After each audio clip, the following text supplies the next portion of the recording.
नमस्कार साथियों, आप सभी का हमारे YouTube चैनल विद्यालय एजुकेशन में स्वागत है।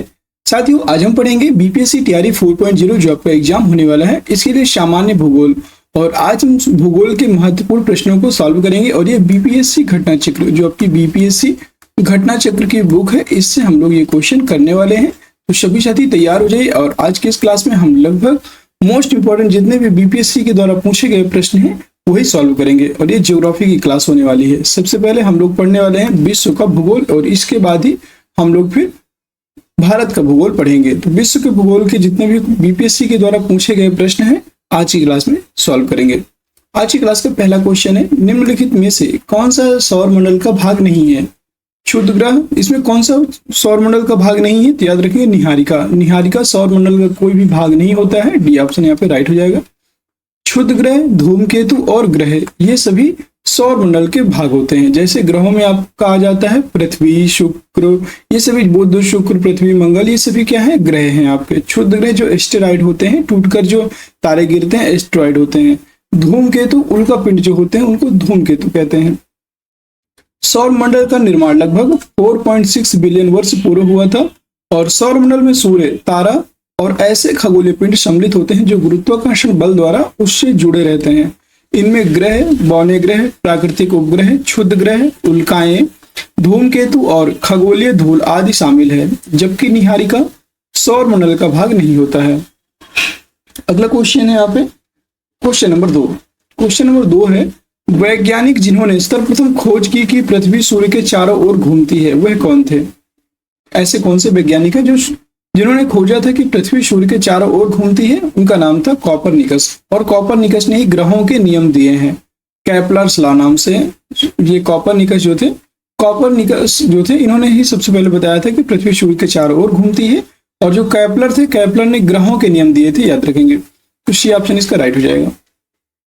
1514 ईस्वी में एक हस्तलिखित पुस्तक लिटिल कमेंट्री में कॉपरनिकस ने उस सिद्धांत का प्रतिपादन किया था जिसमें कहा गया है कि सूर्य ब्रह्मांड के केंद्र में है तथा पृथ्वी उसकी परिक्रमा करती है। उल्लेखनीय है कि 6वीं सदी ईस्वी के प्रसिद्ध भारतीय खगोलविद वराहमिहिर ने इससे लगभग 1000 वर्ष पूर्व ही यह बता दिया था कि चंद्रमा पृथ्वी का चक्कर लगाता है और पृथ्वी सूर्य की परिक्रमा करती है। ये वराहमिहिर के द्वारा लगाया गया था, लेकिन जो 1514 में कॉपरनिकस ने अपनी पुस्तक में यही लिखा कि सूर्य ब्रह्मांड के केंद्र में है और पृथ्वी उसकी परिक्रमा करती है। क्वेश्चन नंबर 3, यह सभी देखिए बीपीएससी प्री में पूछा गया प्रश्न है। जितने भी क्वेश्चन आज की क्लास में होंगे सभी बीपीएससी के द्वारा पूछे गए प्रश्न होंगे। हमारी आकाशगंगा के केंद्र की परिक्रमा करने में सूर्य को समय लगता है। जो हमारी आकाशगंगा है इसको केंद्र की परिक्रमा करने में सूर्य को कितना समय लगता है? इसमें टोटल 25 करोड़ वर्ष लगते हैं। डी ऑप्शन करेक्ट हो जाएगा, 25 करोड़ वर्ष। सूर्य हमारी आकाशगंगा के अनेक तारों में से एक है। गैलेक्सी में स्थित प्रत्येक तारा इसके केंद्र गैलेक्टिक सेंटर की परिक्रमा करता है। और केंद्र के निकट के तारों को केंद्र से दूर के तारों की अपेक्षा परिक्रमा में कम समय लगता है। सूर्य गैलेक्सी के केंद्र से अपेक्षाकृत दूर है और गैलेक्टिक केंद्र से लगभग 7.94 केपीसी या 25.896 हजार प्रकाश वर्ष की दूरी तथा 828,000 किलोमीटर पर आवर की गति के कारण सूर्य को एक परिक्रमा करने में लगभग 22.5 से 25 करोड़ वर्ष लगते हैं। और परिक्रमा की यह अवधि ब्रह्मांड वर्ष या कॉस्मिक ईयर कहलाती है। अतः निकटतम विकल्प आपका डी ऑप्शन राइट हो जाएगा, 25 करोड़। अगला प्रश्न हो जाएगा आपका क्वेश्चन नंबर 4, हमारे अंतरिक्ष में कितने तारामंडल हैं? ये क्वेश्चन बहुत बार पूछा गया है। और याद रखेंगे हमारे जो अंतरिक्ष है, हमारे अंतरिक्ष में टोटल अभी तक 88 तारामंडल खोजे जा चुके हैं। बी ऑप्शन करेक्ट हो जाएगा, 88। ठीक है। इंटरनेशनल एस्ट्रोनॉमिकल यूनियन IAU के अनुसार अंतरिक्ष में कुल 88 तारामंडल हैं। और जिनमें से जो अधिकांश है इनको दक्षिणी गोलार्ध से ही देखा जा सकता है। अगला प्रश्न है क्वेश्चन नंबर 5, जिस तारामंडल के तारे ध्रुव तारे की ओर संकेत करते हैं वह कौन सा है? सप्तऋषि। तो याद रखेंगे यह है आपका सप्तऋषि। ध्रुव तारा या पोलराइज का संकेत सप्तऋषि तारामंडल से प्राप्त होता है। सप्तऋषि तारामंडल आपने हो सकता है ध्रुव तारे को जरूर देखा होगा। अगला है क्वेश्चन नंबर 6, ग्रह जिसका कोई उपग्रह नहीं है वह कौन सा है? 2 ग्रह ऐसे हैं जिनके कोई भी उपग्रह नहीं है। इसमें मंगल का उपग्रह है, याद रखेंगे बुध का कोई भी उपग्रह नहीं है, याद रखेंगे बुध और शुक्र इनके कोई भी उपग्रह नहीं है। बी ऑप्शन राइट हो जाएगा। सौरमंडल में केवल 2 ग्रह बुध और शुक्र, मरकरी एंड वीनस का कोई भी उपग्रह नहीं है और मंगल के 2 तथा नेपच्यून के 14 ज्ञात उपग्रह हैं, जिनमें ट्रिटॉन एवं मैरिड प्रमुख हैं। वर्ष 2006 में इंटरनेशनल एस्ट्रोनॉमिकल यूनियन ने प्राग सम्मेलन में प्लूटो को ग्रह की श्रेणी से बाहर कर दिया गया था। याद रखेंगे, जो आपको मंगल ग्रह है यहाँ पे जीवन आपके मतलब वातावरण संभव है, वायुमंडल संभव वहां पे उपस्थित है, इसलिए वहां पे जीवन भी संभव है।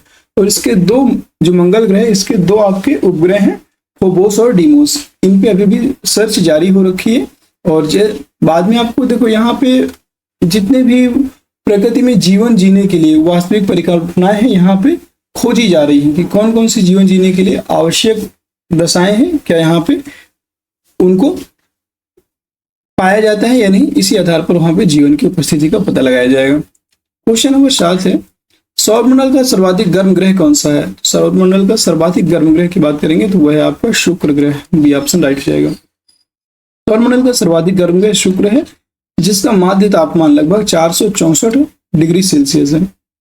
अगला प्रश्न है क्वेश्चन नंबर 8, इवनिंग स्टार और इसी को मॉर्निंग स्टार भी कहते हैं। Evening star, morning star, morning star किस ग्रह को कहा जाता है? तो यह आपका शुक्र ग्रह। शुक्र ग्रह को मॉर्निंग स्टार कहा जाता है, याद रखिए। और बहुत बार पूछा है लाल ग्रह किसको कहा जाता है? तो शुक्र ग्रह को सुबह का तारा मॉर्निंग स्टार और सायंकाल का तारा इवनिंग स्टार कहा जाता है। और मंगल को लाल ग्रह, रेड ग्रह के नाम से जाना जाता है, याद रखेंगे। बृहस्पति सौरमंडल का सबसे बड़ा उपग्रह है, सबसे बड़ा ग्रह है सॉरी। और जबकि शनि वलयों से युक्त ग्रह है। तो अगर वलय युक्त ग्रह कौन सा है आपका? शनि, जिसमें छल्ले नुमा आकृति पाई जाती है। नेक्स्ट प्रश्न है आपका क्वेश्चन नंबर 9। क्वेश्चन नंबर 9 है, पृथ्वी तक पहुंचने के लिए सूर्य से चला प्रकाश समय लेता है लगभग कितना समय लेता है? पृथ्वी से तक पहुंचने के लिए सूर्य से चला प्रकाश तो यह लगभग 8 मिनट का समय लेता है, याद रखेंगे। 8 मिनट 19 सेकंड टोटल टाइम लेता है। सी ऑप्शन राइट हो जाएगा। सूर्य से चला प्रकाश पृथ्वी तक पहुंचने में लगभग 8 मिनट 19 सेकंड का समय लेता है। और इन विद्युत चुंबकीय तरंगों का वेग 1,86,000 मील प्रति सेकंड होता है। अगला प्रश्न है क्वेश्चन नंबर 10, पृथ्वी को सूर्य की परिक्रमा करने में लगते हैं लगभग कितने समय लगता है? तो पृथ्वी को सूर्य की परिक्रमा करने में लगभग 365.25 दिन लगता है। बी ऑप्शन करेक्ट हो जाएगा। पृथ्वी को सूर्य की परिक्रमा करने में लगभग 365.25 दिन तैयार 365 दिन 6 घंटे 9 मिनट 9.51 सेकंड का समय लगता है और इसे सौर दिवस कहा जाता है। सौर वर्ष या सौर दिवस को ट्रॉपिकल वर्ष भी कहा जाता है। और ट्रॉपिकल वर्ष एक वसंत विषुव से दूसरे वसंत विषुव के बीच के समय के बराबर होता है। और साथियों, अगर क्लास पसंद आ रही हो तो क्लास को एक बार शेयर जरूर कर दीजिएगा और लाइक कर दीजिएगा। ट्रॉपिकल वर्ष सामान्यतः 365.24 दिनों का होता है और सामान्यतः कैलेंडरों में प्रयोग होने वाले वर्ष को ट्रॉपिकल वर्ष कहा जाता है, जिसमें 365 दिन 5 घंटे 48 मिनट 45.2 सेकंड या 365.242 दिन होते हैं। वर्ष 2000 में अन्य सामान्य वर्षों की तुलना में लगभग 5 मिनट की बढ़ोतरी दर्ज की गई है और इसमें 365 दिन 6 घंटे 13 मिनट 9 मिनट के स्थान पर 13 मिनट और 53.26 सेकंड 9.51 के सेकंड के स्थान पर इतना दर्ज किया गया है, याद रखें। और ऐसे वर्षों को परिवर्ष एनोमैलिस्टिक ईयर कहा जाता है। क्वेश्चन नंबर 11 है, पृथ्वी परिक्रमण करती हुई प्रति मिनट करीब कितनी दूरी तय कर लेती है? तो आप सभी जानते हैं पृथ्वी का जो गति है ये लगभग 1670 किलोमीटर पर आवर है, लगभग 1700। तो यहाँ पे याद रखेंगे 49, 59 ये कोई भी नहीं होगा, इसका राइट आंसर हो जाएगा नन ऑफ दीज, इनमें से कोई नहीं। देखिए, पृथ्वी परिक्रमण करती है, पृथ्वी की विषुवतीय रेखा की जो परिधि है 40,090.28 किलोमीटर है और इस दूरी को पृथ्वी अपनी दूरी पर 23 घंटे 56 मिनट में तय कर लेती है। अर्थात पृथ्वी की परिक्रमण की जो गति है लगभग 1670 किलोमीटर प्रति घंटे है। इस आधार पर प्रति मिनट पृथ्वी की जो गति है 1670 किलोमीटर पर 60 मिनट में है और 27.8 किलोमीटर प्रति मिनट होगी किसी भी विकल्प में। देखिए, यहाँ पर प्रति मिनट की भी बात करेंगे तो लगभग 27.8 किलोमीटर होना चाहिए प्रति मिनट। तो यहाँ पे गलत है, सारे को इसमें ऑप्शन गलत है। क्वेश्चन नंबर 12, पृथ्वी पर मरुभूमि होने की संभावना अधिक रहती है 0 अक्षांश के आसपास, 23 डिग्री अक्षांश के आसपास, 50 डिग्री अक्षांश के आसपास और मरुभूमि जहां जैसे कि रेगिस्तान वाली बात की गई 17 डिग्री अक्षांश के आसपास। तो याद रखेंगे लगभग 15 से 30 में आपको रियलिटी बता दूं तो लगभग 15 से लेकर के 30 यहाँ पे आपका मरुभूमि देखने को मिलता है। तो लगभग आपका 23 डिग्री, इसका राइट आंसर हो जाएगा 23 डिग्री अक्षांश। 23 डिग्री अक्षांश, इसका बी ऑप्शन करेक्ट हो जाएगा, याद रखेंगे बी ऑप्शन।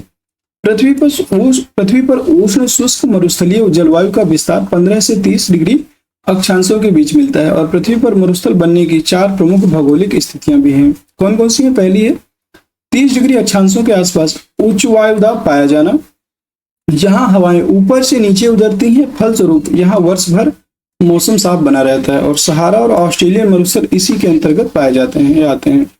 दूसरा है महाद्वीपों के पश्चिमी तट के मरुस्थल 20 से 30 डिग्री अक्षांशों के बीच मिलते हैं और संभवतः हवाओं का पूर्वी मुखी होना इसका कारण है। महाद्वीपों के पूर्वी भाग में से प्रवेश करने वाली व्यापारिक हवाएं पश्चिमी भाग तक पहुंचते पहुंचते शुष्क हो जाती हैं। बाजा कैलिफोर्निया, पश्चिम सहारा कैलिफोर्निया आपका उत्तरी अमेरिका में है, पश्चिम सहारा उत्तरी अफ्रीका, आटागामा दक्षिण अमेरिका तथा नामीबिया या नामीब दक्षिण पश्चिम अफ्रीका इसी प्रकार के प्रमुख मरुस्थल हैं। तीसरा है पर्वतों की वृष्टि छाया क्षेत्र में स्थित मरुस्थलों में उत्तरी अमेरिका का मरुस्थल, डेथ वैली, पैटागोनिया मरुस्थल, अर्जेंटीना और पेरुवियन मरुस्थल प्रमुख हैं। चौथा है आपका महाद्वीपों के मध्य भाग में स्थित मरुस्थल जो आर्द्रता भारी हवाओं से दूरस्थ है और इनमें ग्रेट बेसिन मरुस्थल यूएसए का और ऑस्ट्रेलियन मरुस्थल तथा गोबी मरुस्थल चीन एवं मंगोलिया का ये शामिल है। अगला प्रश्न है क्वेश्चन नंबर 13। आपको समझ में आ गया होगा कि जो आपका लगभग देखा जाए तो लगभग 10 से लेकर के 30 डिग्री के बीच का जो अक्षांश है यहाँ पे मरुस्थल ज्यादा देखने को मिलते हैं। अगला प्रश्न है 13 नंबर है, एक प्रभावी कॉरियोलिस बल किस कारण होता है? प्रभावी रूप से जो कॉरियोलिस बल है ये किस कारण होता है? याद रखेंगे यह पृथ्वी के घूर्णन के कारण होता है, बी ऑप्शन राइट हो जाएगा, पृथ्वी का घूर्णन। यह आपको 67वें बीपीएससी प्री 2022 में प्रश्न पूछा गया। धरातल पर प्रवाहित हवाओं की गति वायुदाब तथा पृथ्वी की घूर्णन गति द्वारा निर्धारित होती है और पृथ्वी की अक्षीय गति से उत्पन्न विक्षेपक बल के कारण हवाओं की दिशा में विक्षेप हो जाता है। इस बल की खोज जीजी कॉरियोलिस द्वारा किए जाने के कारण इसका नाम कॉरियोलिस बल पड़ गया और इस प्रकार दिए गए विकल्पों में से प्रभावी कॉरियोलिस बल का जो मेन कारण है पृथ्वी का घूर्णन है। अगला प्रश्न है क्वेश्चन नंबर 14। सौर मंडल का सबसे बड़ा ग्रह कौन सा है? सौर मंडल का सबसे बड़ा ग्रह कौन सा है? तो यह है बृहस्पति। अभी बताया था आपको, सी ऑप्शन करेक्ट हो जाएगा। देखिए सौर मंडल में सीरियल से अगर देखें तो बुध शुक्र पृथ्वी, बुध शुक्र, फिर आता है आपको पृथ्वी, बुध शुक्र पृथ्वी मंगल, फिर आता है ये सभी जो है आंतरिक ग्रह हैं। इसके बाद बृहस्पति शनि अरुण वरुण, बृहस्पति, फिर आते हैं बृहस्पति शनि अरुण वरुण, ये इस तरह से आपके 8 ग्रह हैं और सबसे बड़ा ग्रह है आपका बृहस्पति। इसका राइट आंसर हो जाएगा सी ऑप्शन। देख भी सकते हैं सौर मंडल में आकार की दृष्टि से ग्रहों का क्रम इस प्रकार है। अब हमने क्या किया था? सीरियल से किया था। बृहस्पति सबसे बड़ा है, इसका व्यास है लगभग 1,42,984 किलोमीटर। शनि अरुण वरुण, फिर पृथ्वी शुक्र मंगल बुध, बुध सबसे छोटा है, इसका व्यास है लगभग 4,879 किलोमीटर। अगला है क्वेश्चन नंबर 15। निम्नलिखित में से किस ग्रह का घनत्व सबसे कम है? सबसे कम किस ग्रह का घनत्व है? तो वह आपका शनि, डी ऑप्शन राइट हो जाएगा। अगला प्रश्न है क्वेश्चन नंबर 16। शनि सूर्य के चारों ओर एक चक्कर लगाने में कितना समय लेता है? शनि की बात करेंगे, यह है आपका 29.5 साल, यह 29.5 या 29.5 वर्ष समय लेता है, सी ऑप्शन राइट हो जाएगा। अगला प्रश्न है क्वेश्चन नंबर 17। क्वेश्चन नंबर 17 है, यूरेनस सूर्य के चारों ओर एक परिक्रमा में डैश लेता है, मतलब कितना समय लेता है? यूरेनस की बात करेंगे, यह लगभग 84 वर्ष लेता है, ए ऑप्शन करेक्ट हो जाएगा। यूरेनस मतलब होता है अरुण, यूरेनस को हिंदी में अरुण कहते हैं। जो अरुण ग्रह है आपको, यह 84 साल लेता है एक परिक्रमा पूरा करने में, ये ऑप्शन राइट हो जाएगा। अरुण ग्रह जो है सूर्य के चारों ओर एक परिक्रमा करने में 83.7 पृथ्वी वर्षों का समय लेता है, जबकि अपने अक्ष पर 17.2 घंटों में एक चक्कर पूरा करता है और इसके उपग्रहों की संख्या है 27। Question number 18। जियोडेसी वह विज्ञान है जो संबंधित है, जियोडेसी की हम बात करेंगे स्थलीय चट्टान की रेटिंग से है, पृथ्वी के आयाम की माप से है, पृथ्वी की ऊंचाई और डिप्रेशन की माप से है, या क्रस्ट द्वारा किए गए परिवर्तनों की रिकॉर्डिंग से है। जियोडेसी किसे कहेंगे? तो जियोडेसी वह विज्ञान है जो संबंधित है पृथ्वी के आयाम की माप से, बी ऑप्शन यहाँ पे राइट हो जाएगा। ये आपको बीपीएससी 67वीं बीपीएससी 2022 में एक क्वेश्चन पूछा गया था। और जियोडेसी पृथ्वी के 3 मूलभूत गुणों को सटीक रूप से मापने और समझने का विज्ञान है। और ये गुण है पृथ्वी का ज्यामितीय आकार, अंतरिक्ष में पृथ्वी का अभिविन्यास और पृथ्वी का गुरुत्वाकर्षण क्षेत्र। इसके साथ ही यह समय के साथ उपयुक्त गुणों में परिवर्तन का भी अध्ययन करता है। और इस प्रकार जियोडेसी वह विज्ञान है जो पृथ्वी के आयाम एम्पलीट्यूड का माप से संबंधित है। अगला है क्वेश्चन नंबर 19। क्वेश्चन नंबर 19 है, किसी स्थान का मानक समय स्टैंडर्ड टाइम निर्धारित करने का आधार होता है। किसी स्थान का मानक समय स्टैंडर्ड टाइम निर्धारित करने का आधार क्या होता है? तो यह होता है प्रधान माध्याह्न रेखा। डी ऑप्शन करेक्ट हो जाएगा, प्रधान माध्याह्न रेखा। डी ऑप्शन यहाँ पे राइट हो जाएगा। प्रधान देशांतर को अंतरराष्ट्रीय देशांतर रेखा या ग्रीनविच देशांतर रेखा के नाम से भी जाना जाता है। और यह रेखा इंग्लैंड के ग्रीनविच स्थित रॉयल ग्रीनविच ऑब्जर्वेटरी से होकर गुजरती है। और शून्य देशांतर पर स्थित इसी रेखा द्वारा अंतरराष्ट्रीय मानक समय स्टैंडर्ड टाइम का निर्धारण किया जाता है। 180 डिग्री देशांतर रेखा को अंतरराष्ट्रीय तिथि रेखा इंटरनेशनल डेट लाइन के नाम से जाना जाता है। और ये प्रधान माध्याह्न रेखा निम्नलिखित देशों से होकर के गुजरती है। आप एक बार देख लीजिए। प्रमुख देश है United Kingdom, Spain, United Kingdom, UK, France, Spain, Algeria, Mali, Burkina Faso, Togo, Ghana और अंटार्कटिका दक्षिणी ध्रुव में है। ये सभी ऐसे देश हैं जहां से प्रधान माध्याह्न रेखा होकर गुजरती है। और आज की क्लास का हमारा अंतिम प्रश्न है क्वेश्चन नंबर 20। इसका आंसर आप सभी लोग कमेंट बॉक्स के माध्यम से कमेंट कीजिएगा।